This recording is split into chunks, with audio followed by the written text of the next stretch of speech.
फगुआ के बहुत बहुत शुभकामना। आइ हमरा सबके जे छै से 15 तारीख के हमसब पूरा ओरिजिनल मिथिला पंचांग से फगुआ मना रहल छी। आई दादपट्टी गाम में पहिल ट्रिप जे छै से होली के चलि चुकल य।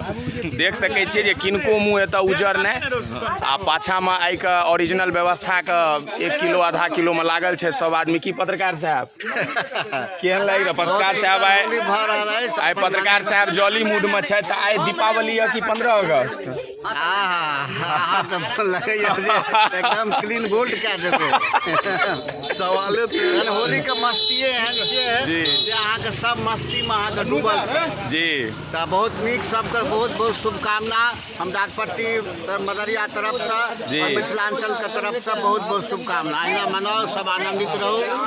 और सुधानंद जी हमर सांस्कृतिक मिथिला के बहुत सुंदर प्रचार कर रहल छथि। पूरा देखे छियै जे हमरा सबके पूरा सब मिलू छै। अहाँ देख सकै छी हिंदू भी पाछा मुस्लिम भी सब भी शांतिपूर्वक जे छै से सब मिल कऽ हमसब फगुआ मना रहल छी। देख लियौ सब किनको मुँह अहाँके जे छै से सादा नहीं नजर आयत, सबके रंगल छै। मास्टर साहब अपन मुँह देखा दियौ एक बेर जे छै। मास्टरो साहब, डॉक्टर भैया सब किनको मुँह उजर नहीं भेल। सरोज भैया छथि, हमर बाले साहब छथि, देख सकै छी किनको हमसब नहीं छोड़लहुँ।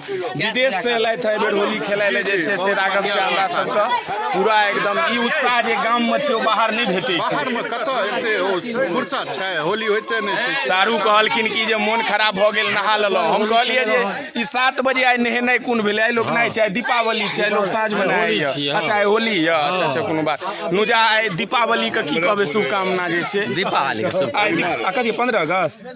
ओ होली होली है। देख सकै छियै हमर गोलू भाईजी सेहो जे छै पूरा डॉक्टर साहब समस्त ग्रामवासी के हार्दिक शुभकामना होली का। हाँ किनको हम सब अधूरा नहीं रखलिए। बाकी अहाँ सबके फगुआ केहन जा रहल है पहिल ट्रिप में देख लियो कनी इमरो ध्यान दे के। हाँ पूरा जे छै से लागल छै 1 किलो 2 किलो में। खस्सी के मोस कनी पीछा कैमरा